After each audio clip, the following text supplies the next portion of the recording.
오늘 우리 하나님의 말씀은 에베소서 5장 8절부터 14절 말씀, 에베소서 5장 8절부터 14절 말씀 우리가 함께 보겠습니다. 너희가 전에는 어두움이더니 이제는 주 안에서 빛이라. 빛의 자녀들처럼 행하라.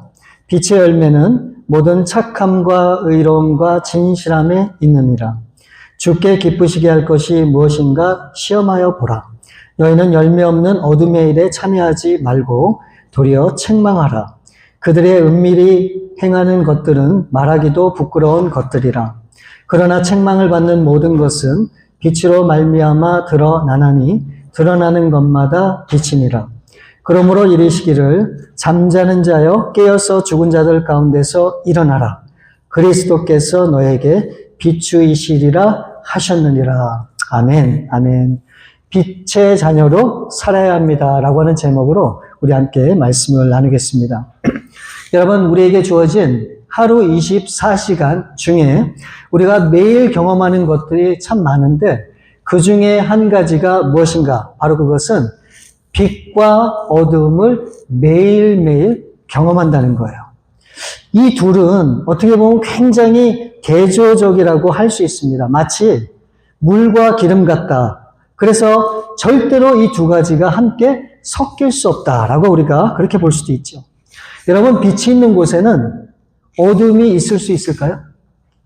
불가능해요. 또 어둠이 가득한 곳에 빛이 있을까요? 있을 수가 없는 겁니다. 불가능한 거예요. 그렇기 때문에 이 빛과 어두움은 함께 공존할 수 없다라고 하는 것이 결론이에요. 여러분 다 동의하시죠? 오늘 8절 말씀을 보시면 너희가 전에는 어두움이더니 이제는 주 안에서 빛이라. 빛의 자녀들처럼 행하라. 여러분, 예수님을 믿는 사람들을 향해서 지난 과거야 어찌됐던 간에 지금은 뭐라고 말씀합니까? 주 안에서 우리가 빛이라고 말씀하고 있어요. 그러면서 동시에 우리의 지나간 과거를 언급하죠. 그래서 뭐라고 말씀하시는가 보니까 우리의 지나간 모든 과거는 어떤 시간이었다고요? 어둠의 시간이었다라고 하는 것을 분명히 선포하고 있어요. 그러니까 우리의 인생은 크게 두 가지 인생으로 정리할 수가 있어요. 예수님을 믿기 전과 또 예수님을 믿은 후의 삶으로. 그러니까 이 말씀을 전체적으로 다 요약하면 이렇게 요약이 가능해요. 우리가 예수님을 믿기 전에는 우리가 살았던 모든 우리의 삶은 어둠의 삶이었다고 하는 것이고, 우리가 예수님을 믿고 난 이후로 살아가는 모든 삶은 빛의 모습으로 우리가 살아가고 있다라고 하는 것으로 우리가 그렇게 이 말씀을 요약하고 정리를 할 수 있는 거예요. 그렇다면 우리 믿는 사람들의 지난 과거, 우리가 예수님을 믿기 전에 우리의 삶을 돌이켜보면 여러분 자랑할 것이 있을까요? 없을까요? 없지요. 우리의 이 어두운 삶을 솔직히 내놓고 자랑할 것이 무엇이 있겠습니까? 그럼에도 간혹 지난 과거를 떠올리면서 예수님을 믿기 전의 삶을 그리워하는 그런 사람들을 우리가 종종 보게 되는데 그 이유들을 종합해보면 한 가지로 요약이 가능해요. 왜 그 사람들이 지난 과거를 그리워하고 그 시절로 돌아가고 싶어 하는가? 그 이유가 한 가지라는 거예요. 여러분 그 이유가 뭔지 아십니까? 그 이유는 지금보다 그때가 더 나은 삶이었다고 생각하기 때문에 그래요. 그러니까 그때로 돌아가고 싶은, 그때가 그리운 그런 마음이 그런 사람들에게 든다는 겁니다. 그러니까 이 말을 다시 해석해서 얘기하면 현재 내가 예수님을 믿고 신앙생활을 하면서도 어떻다고요? 주어진 현실과 삶에 만족함이 없다는 거예요. 나에게 주어진 이 삶이 기쁘지가 않다고 하는 거예요. 우리가 그렇게밖에는 해석을 할 수가 없는 거예요. 그러니까 지난 과거에는 너무너무 행복했었어요. 삶의 웃음이 끊인 적이 없었어요. 가정도 화목하고 하고자 하는 모든 일들이 잘 풀렸고 주위에는 사람들도 많았고 모든 것이 참 이 기억에 남는 그런 순간들이었다고 하는 거예요. 그런데 지금은 그렇지가 않다는 거죠. 혹시 여러분 그렇습니까? 여러분들이 지난 과거를 오늘날과 비교해보면 그래도 옛날이 좋았지. 지금은 예수님을 믿는다고 하면서 왜 이렇게 힘든지, 왜 이렇게 삶에 어려움이 많은지, 왜 이렇게 문제가 많은지 여러분은 어떻습니까? 근데 오늘 이 본문 말씀에서는 분명히 선포하고 있어요. 예수님을 믿기 전에 우리의 모든 지나간 과거는 어떤 삶이었다고요? 어두움의 삶이었다라고 얘기를 해요. 그래서 이 말씀에 너희가 전에는 어두움이더니 라고 그렇게 표현을 하고 있습니다. 우리가 예수님을 만나기 전에 이와 같은 삶을 살았는데 우리가 어떤 삶의 의미를 부여한다 할지라도 결국은 그 모든 삶은 어두움의 삶이었다라고 하는 것을 그렇게 말씀하고 있는 거예요. 여러분 사도 바울이 빌립보서 3장 7절과 8절에서 이렇게 고백을 했죠. 그러나 무엇이든지 내게 유익하던 것을 내가 그리스도를 위하여 다 해로 여길 뿐더러 또한 모든 것을 해로 여김은 내 주 그리스도를 아는 지식이 가장 고상하기 때문이라. 내가 그를 위하여 모든 것을 잃어버리고 배설물로 여김은 그리스도를 얻고. 지금 사도 바울이 지나간 자신의 삶에 유익했던 모든 것들이 결국은 해롭고 배설물과 같다라고 그렇게 고백을 하는데 솔직히 자신의 지난 과거의 삶을 이렇게까지 극단적으로 표현하는 것이 좀 심하지 않나는 그런 생각이 솔직히 들어요. 여러분, 아무리 어두운 과거라 할지라도 그래도 어떤 것들은 어느 정도 의미가 있고 또 지나간 그런 시간 속에서 보람된 그런 일도 분명히 있었을 거 아닙니까? 그런데 그런 것들을 다 차치하고 어떻다고요? 해로 여기고 배설물과 같다라고 그렇게 얘기하는 것이 어떻게 보면은 참 이해하기 쉽지 않은 말씀이다라는 그런 생각이 들어요. 자, 예를 들어서 어떤 사람이 정말로 정직하게 일하고 누구보다도 화목한 가정을 이루고 욕심 부리지 않고 절제하면서 그렇게 삶을 살아왔다면 어떻게 그런 사람을 향해서 우리가 당신의 과거는 어두움의 삶이었고 당신의 지난 삶은 배설물과 같다라고 그렇게 얘기를 할 수 있겠습니까? 누가 그렇게 얘기할 수 있겠어요? 참 그렇게 얘기하는 것이 부끄럽기도 하고 말이 좀 되지 않나는 그런 생각이 분명히 들 때도 있단 말이죠. 이에 대해서 우리 예수님께서 비유로 아주 정확하게 설명을 해주셨어요. 마태복음 9장 16절, 17절 말씀을 보면 생배 조각을 낡은 옷에 붙이는 자가 없나니 이는 기운 것이 그 옷을 당기어 헤어짐이 더하게 되며 새 포도주를 낡은 가죽 부대에 넣지 아니하나니 그렇게 되면 부대가 터져 포도주가 쏟아지고 부대도 버리게 됨이라. 새 포도주는 새 부대에 넣어야 둘이 다 보존되느니라. 여기 이 말씀에 보면 두 가지의 비유를 말씀을 하세요. 첫 번째가 이 옷이 있는데 굉장히 헐어갖고 이제 거의 버려야 될 그럴 지경의 옷이란 말이에요. 그래서 그래도 그 옷을 입겠다고 옷을 기우고자 하는데 그 낡아 빠진 옷에 빳빳한 새 천 조각을 갖다 붙이는 사람이 없다라는 거예요. 헌 옷에 새 옷을 붙이게 되면 그 새 천 조각 때문에 이 헌 옷이 더 쉽게 망가진다는 거예요. 여러분 이해가 되시죠? 예. 자, 그리고 또 두 번째 비유를 하실 때 새 포도주를 부대에 담을 때는 반드시 어떤 부대에 담아야 된다고 얘기합니까? 새 부대. 왜 그러는가? 이 새 포도주는 발효가 되면서 어느 정도 시간이 지나면 이게 팽팽해지잖아요. 그러면은 헌 부대에 담으면 어떻게 될까요? 그 부대가 쉽게 뜯어진단 말이죠. 그러니까 아무 소용이 없다라고 하는 것을 얘기하는 거예요. 그러니까 이 두 가지 비유가 우리에게 주는 의미가, 메시지가 뭡니까? 이거예요. 지난 과거의 옛사람인 나와 지금 현재에 살아가는 나와는 같을 수 있다, 없다?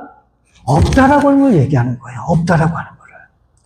우리 생각에는 예수님을 믿게 된 것만 차이가 있다라고 생각하고 과거부터 현재까지 쭉 우리의 삶이, 우리의 인생이 이렇게 왔다라고 생각을 하는데 이 성경이 말씀하는 것은 전혀 그게 아니라는 거예요.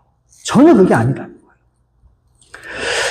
여러분, 모든 과거의 우리의 어두운 시간, 죄인으로 살아왔고 죄에 번복되어 있었던 우리의 인생, 또 죄에서 헤어나올 수 없었던 우리의 인생, 그래서 죽음으로밖에 치닫을 수 없었던 우리의 인생이 어떻게 해요? 예수 그리스도의 십자가와 함께 완전히 끝났다는 거예요. 종료됐다고 얘기하는 거예요. 완전히 죽었다고 얘기하는 거예요. 그러니까 우리의 인생은 내가 태어날 때부터 지금까지 온 것이 우리의 인생이 아니라 진짜 우리의 인생은 어디서부터 시작된 거라고요? 예수님과 함께 시작된 인생이 바로 저와 여러분의 새로운 인생이라고 하는 것을 우리가 믿어야 돼요.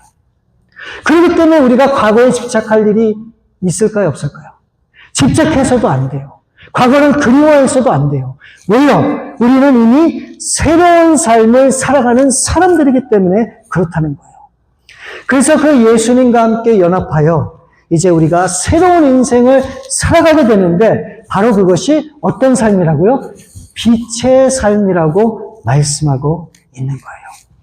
여러분, 우리가 지난 과거에 아무리 선하고 의미 있고 보람된 삶을 살았어도 그 모든 삶은 어두운 과거에 있었던 죄 아래에 있었던 그런 삶이었다고 하는 사실을 우리가 받아들이고 인정해야만 됩니다. 자, 고린도후서 5장 17절 말씀을 보시면 그런즉 누구든지 그리스도 안에 있으면 새로운 피조물이라. 이전 것은 지나갔으니 보라 새 것이 되었도다. 우리가 그리스도 안에서 어떤 사람이 되었다고요? 완전히 새로 뒤바뀐 인생이 되었다고 말씀하고 있는 거예요. 성경은 그 새로운 인생을 뭐라고 말씀하는가? 빛의 인생이라고 그렇게 정의하고 있어요. 그렇기 때문에 우리 믿는 사람들이 빛의 자녀들처럼 그렇게 행하고 살아야 된다라고 하는 말씀을 하고 있는 거예요. 여러분, 그러면 빛의 자녀들처럼 우리가 행해야 된다라고 말씀을 하는데 빛의 자녀처럼 행하고 사는 삶이 무엇인가? 여러분, 뭐라고 생각하세요? 우리가 여러 가지를 생각하고 말을 할 수 있어요. 그러나 오늘 이 9절 말씀에 보면은 정확한 그 의미가 나와 있어요. 자, 9절 말씀을 보시면 빛의 열매는 모든 착함과 의로움과 진실함에 있느니라. 여러분, 빛의 자녀로서 행하며 살아야 된다라고 하는 것은 어떤 삶인가? 열매를 맺어야 된다고 하는 것을 우리 가운데 말씀하고 있는 거예요. 열매가 없으면 안 된다는 거예요. 빛의 자녀들은 반드시 그의 삶에 열매가 있다고 하는 것을 말씀해 주는 거예요. 여러분, 우리는 빛의 열매 그렇게 생각을 하면 떠오르는 것이 뭡니까? 이 빛이라고 하는 것은 뭔가 화려함이잖아요. 예. 뭐 예를 들어서 정말 반듯하게 하고 단정하게 하고 옷도 잘 입고 그런 사람이 이렇게 막 가면은 막 이렇게 빛이 나잖아요. 안 그런가요? 예. 그래서 그런 사람 막 주목하게 되고 막 그렇지 않습니까? 근데 여러분, 오늘 이 말씀에 보면 빛의 열매가 무엇인지를 우리 가운데 분명히 얘기하고 있잖아요. 우리가 같이 한번 읽어볼까요? 빛의 열매가 무엇인지. 빛의 열매는 모든 착함과 의로움과 진실함에 있다라고 얘기하고 있어요. 자, 그럼 제가 중요한 질문을 드려볼게요. 여러분, 지금까지 신앙생활에 오시면서 신앙에 있어서 여러분들이 가장 중요하다고 생각한 게 뭡니까? 신앙에 있어서 가장 중요한 거. 아마 대부분의 우리 성도님들은 그것이 믿음이라고 얘기할 거예요. 틀린 말이 아니죠. 맞는 말입니다. 우리가 믿음이 있어야 구원을 얻고 하나님 앞에도 더 가까이 나아갈 수 있고 믿음이 있어야 소망도 가질 수 있고 그래야 하나님 앞에 쓰임받을 수 있기 때문에 우리에게 있어서 이 믿음이라고 하는 것은 어떻게 보면 절대적인 거예요.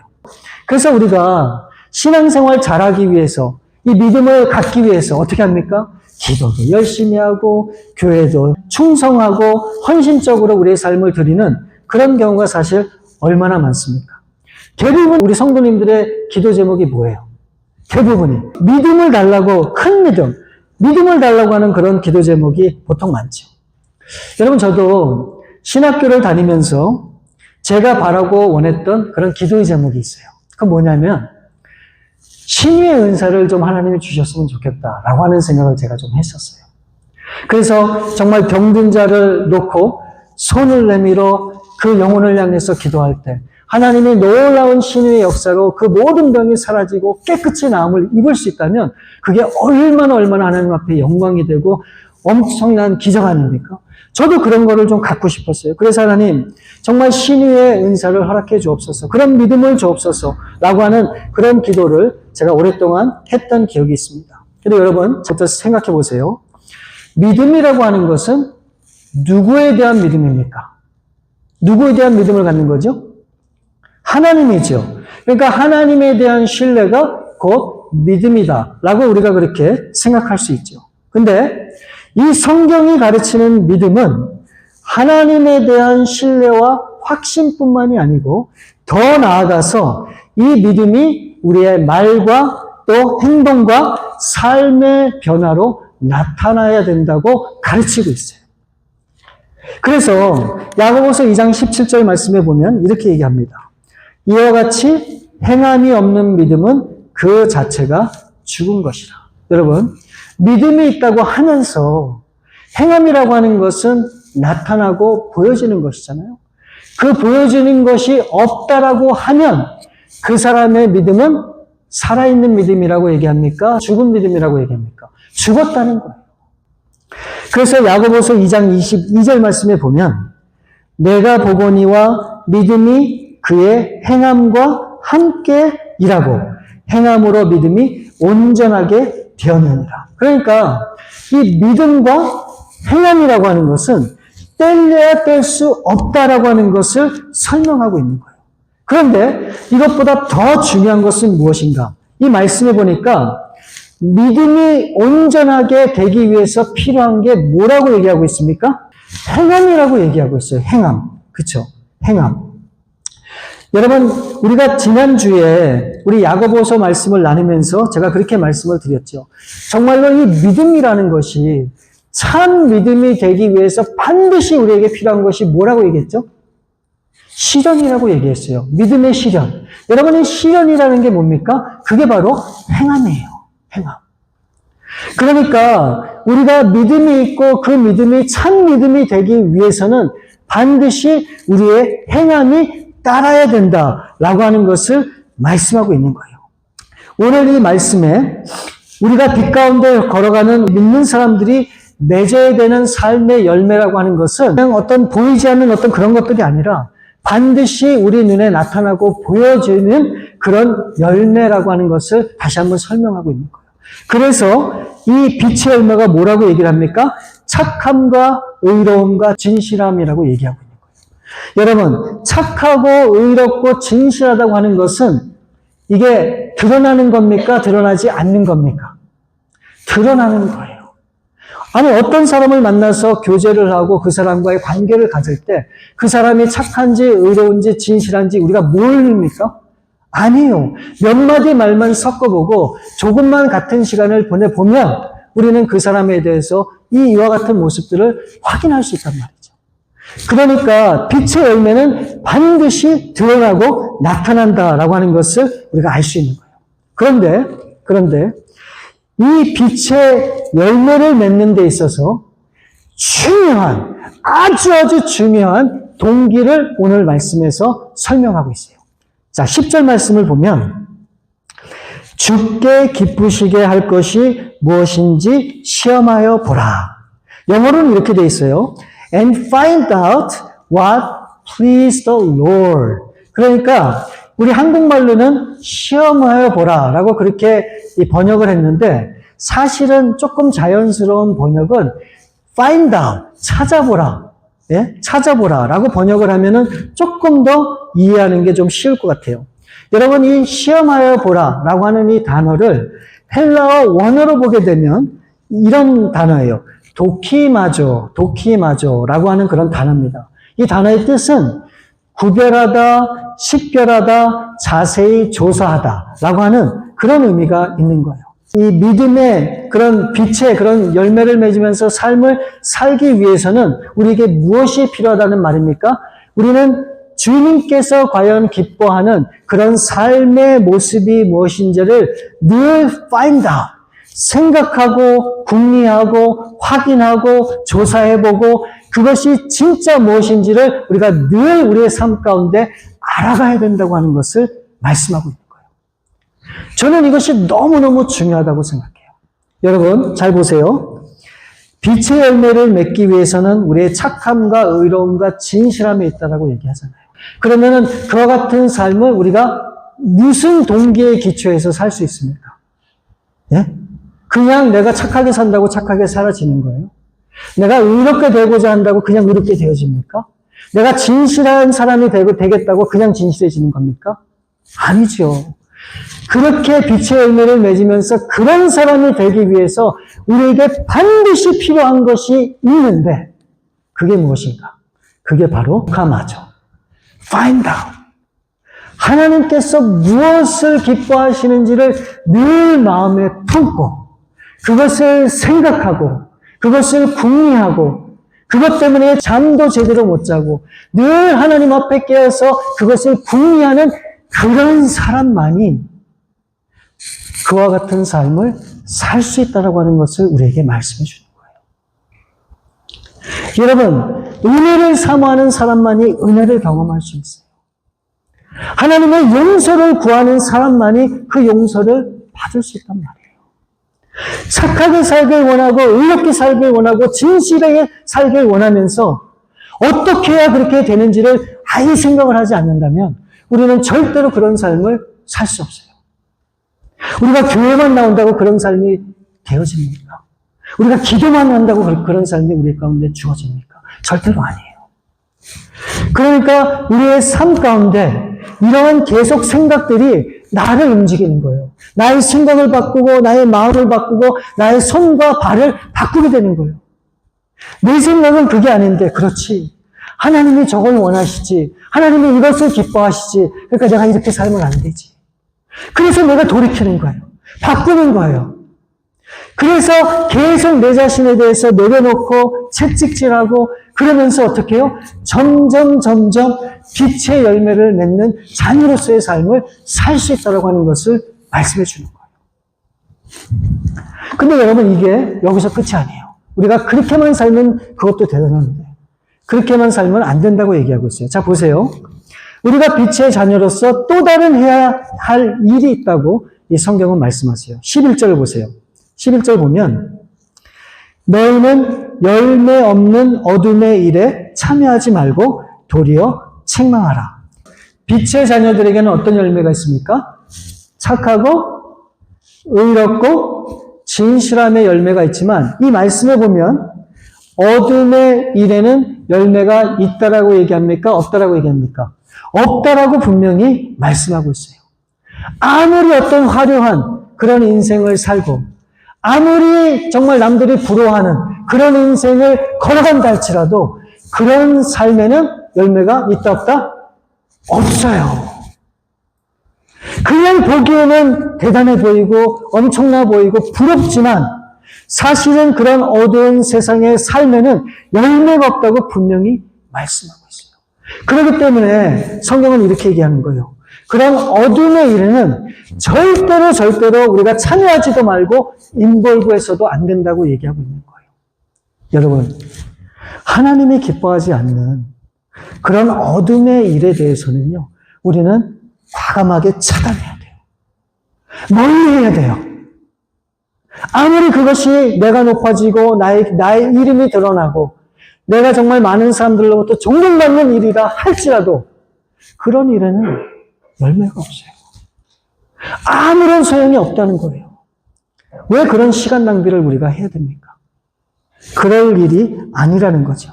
그러면서 이 사도 바울은 한 단계 더 나가서 우리에게 뭐라고 얘기하는지 아십니까? 11절 이 말씀에 계속 보시면 너희는 열매 없는 어둠의 일에 참여하지 말고 도리어 어떻게 하라고요? 그 어둠을 향해서 책망하라라고 얘기하고 있어요. 여러분, 이 책망하라고 하는 이 말은 꾸짖으라라고 하는 그런 의미가 있기도 하지만 이 꾸짖는 대상이 사람이 아니잖아요. 그렇죠? 어둠의 일을 향해서 꾸짖으라. 그렇게 얘기를 한단 말이에요. 책망을 하라고. 근데 이 감춰져 있고 숨겨져 있고 잘 드러나지 않는 이 세상의 어두움을 우리가 어떻게 그 어둠을 물리치고 그 어둠 가운데 빛을 나타낼 수 있을까요? 왜 이 사도 바울이 도리어 이 어둠의 일을 책망하라라고 그렇게 얘기했습니까? 바로 그것은 우리는 어떤 사람들입니까? 빛의 자녀들이잖아요. 그럼 이 세상 곳곳에 어두움이 있는데 그 어두움을 물리칠 수 있는 유일한 방법이 뭡니까? 빛을 비추면 되는 거예요. 근데 우리 믿는 사람들은 그 빛이라고 얘기하고 있어요. 그러니까 그 어둠 속에 우리 그리스도인들이 다가갔을 때 비로소 그 어둠이 물러갈 수 있다라고 하는 말씀을 하는 거예요. 그래서 우리로 하여금 우리의 빛을 통해서 이 세상의 어둠을 드러내라고 말씀하고 있는 거예요. 여러분 이게 굉장히 중요한 말씀이에요. 우리 눈에는 잘 안 보이지만 이 세상에 어두운 곳이 있습니까? 없습니까? 우리가 전혀 알지 못하는 그런 어둠의 세계가 있단 말이에요. 누군가가 그곳에 가지 않으면 그것은 평생 영원토록 어두움에 그렇게 처해 있을 수밖에 없어요. 누군가는 그곳에 가서 그 어둠을 물리쳐야 돼요. 또 어떤 곳에는 발길을 닿지 않는 그런 어둠도 있단 말이에요. 아니면 우리가 꺼려서 안 가는 그런 어둠도 분명히 있단 말이에요. 빛의 자녀들이 그런 곳에 가지 않는다면 그 어둠을 해결할 수 있는 방법이 뭐가 있겠습니까? 그래서 사도 바울이 간절한 심정으로 얘기하는 거예요. 누군가는 가야 되지 않겠니? 그래서 너의 빛을 드러내라고 얘기하고 있어요. 이게 우리의 사명이고 우리 교회와 우리 믿는 성도들이 감당해야 되는 일이라고 말씀하고 있는 거예요. 여러분 그냥 세상을 방치하는 세상은 그냥 그대로 어두움에 있게 돼요. 언제까지? 하나님의 심판이 임한 그때까지. 그러나 우리 한 사람 한 사람이 빛의 자녀로서 내가 생각하는 그 어두움, 내 눈에 보이는 그 어두운 곳, 그곳에 우리가 가서 그 어둠을 물리칠 때 하나님의 놀라운 은혜와 역사가 그곳에 나타난단 말이죠. 왜 하나님께서 교회를 세우셨습니까? 우리끼리 잘 신앙생활하고 행복하고 만족하게 이렇게 살라고 교회를 세우셨어요? 아니에요. 우리로 하여금 세상의 어둠을 물리치라고 교회를 세우셨어요. 너무나도 분명하고 확실한 하나님의 사명이에요. 그래서 사도 바울이 얘기하는 거예요. 너희로 하여금 드러내라. 여러분 이 세상의 어둠을 물리칠 수 있는 유일한 방법은 빛을 비추는 길밖에 없어요. 유일한 방법이에요. 그런데 여러분 생각해 보세요. 지금 만일 이곳이 빛 하나도 없이 완전히 차단된 곳이라고 한번 생각해 보세요. 보일까요? 전혀 안 보일 거예요. 전혀 안 보일 거예요. 그런데 요만한 빛, 정말 아무것도 아닌 한 줄기 가늘한 빛이 이곳에 비친다고 하면 어떻게 될까요? 그 어두움이 조금씩 사라지고 그 빛이 닿는 곳에 이 모든 것들이 드러나게 되는 거예요. 저는 그것이 우리 믿는 성도들의 삶이 되어야 된다고 분명히 믿어요. 우리는 작은 빛이지만 우리는 쓸모없는 빛이지만 아무것도 아닌 그런 빛이지만 이 어두운 세상 가운데 우리가 작은 한 줄기 빛이 되어서 이 어두운 세상에 그 빛으로 생명을 전하고 복음을 전하고 하나님의 사랑을 증거하는 그런 삶을 우리가 살아야 되는 거예요. 여러분 이 일이 얼마나 값지고 귀하겠어요. 나 혼자 잘 살고 행복하고 그냥 나 혼자 그렇게 누리겠다고 나 자신만을 위해서 기도하고 간구하고 그렇게 신앙생활을 한번 평생 한번 해보세요. 여러분 가슴에 남는 게 뭐가 있겠습니까? 아니 우리 하나님은 여러분에게 뭐라고 말씀하실까요? 그런데 여전히 나 자신은 부족하지만 그래도 이 사실을 분명히 깨닫고 내가 작은 희망의 빗줄기가 돼야지. 그래서 하나님이 기뻐하는 게 무엇일까? 어디가 내가 비춰야 될 빛일까? 늘 궁리하고 생각하면서 그런 곳에 나의 발걸음을 기쁜 마음으로 내디딜 때 여러분 우리 하나님의 심정과 마음은 어떨까요? 상상이 안 돼요. 저는 정말 우리 믿는 사람들이 그렇게 살아야 된다고 분명히 믿습니다. 여러분, 여러분이 갖고 있는 그 빛, 그 빛을 통해서만 하나님의 영광을 드러내고 나타낼 수 있다고 하는 사실을 분명히 깨닫고 이제 이번 한 주간뿐만 아니라 주님 오시는 그날까지 우리가 우리의 빛을 비치면서 우리가 그렇게 분명히 살아야 될 줄 믿습니다. 그런 삶을 살 수 있기를 우리 주님의 이름으로 축원을 드립니다. 우리 시간에 여러분 함께 기도하기 원해요. 우리 예수님께서 이 땅에 오셨잖아요.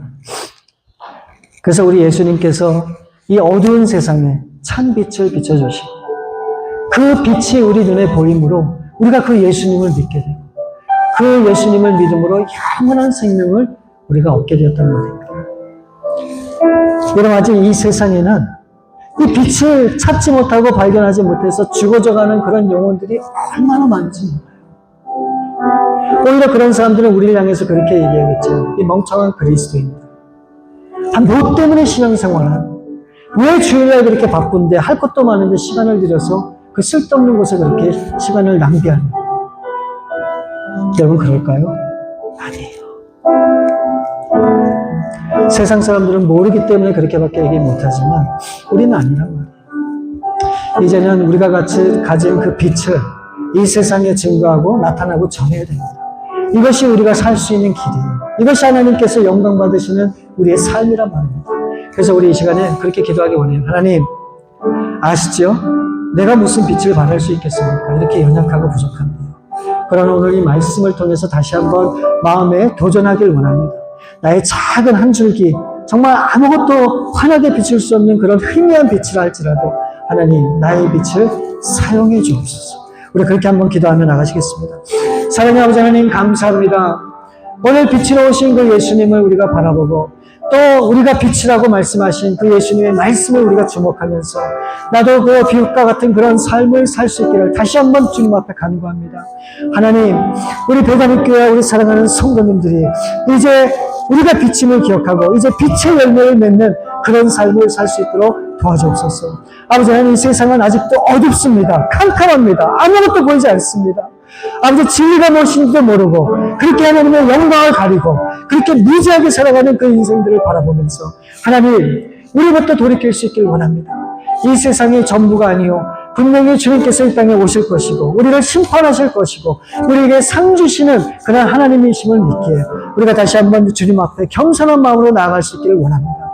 하나님 이제 우리의 빛을 비추고 정말 하나님의 기뻐하는 영혼들을 구원하며 하나님의 뜻대로 살 수 있는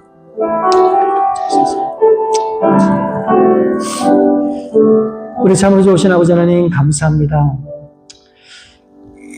이 부족한 저희들의 인생 가운데 찾아오셔서 빛이 되게 하시고 또 우리로 하여금 연약하지만 빛의 열매를 내줄 수 있도록 인도해 주신 하나님, 이 모든 것이 하나님의 은혜임을 다시 한번 고백합니다. 아버지 하나님, 이제 우리가 빛이지만 나의 이 빛을 감추고 숨기는 것이 아니라 이제 이 어두운 세상 가운데 환히 비추는 저희들 될 수 있도록 도와주셔서 우리의 작은 빛을 통해 우리의 주위에 아직 예수님을 모르는 그런 영혼들이 이 빛을 발견하고 주 앞에 나오는 그런 놀라운 은혜를 우리가 경험할 수 있기를 원합니다.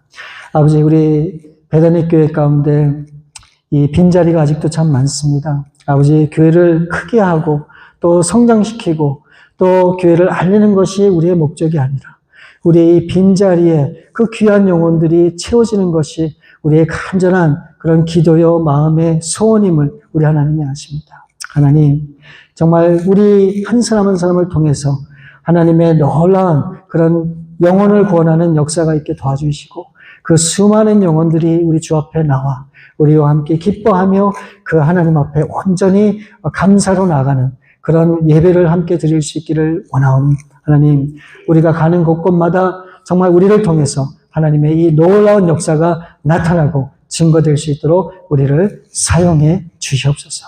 모든 것을 주 앞에 감사함을 드리옵고 우리 거룩하신 주 예수 그리스도 이름으로 기도 올려옵나이다. 아멘.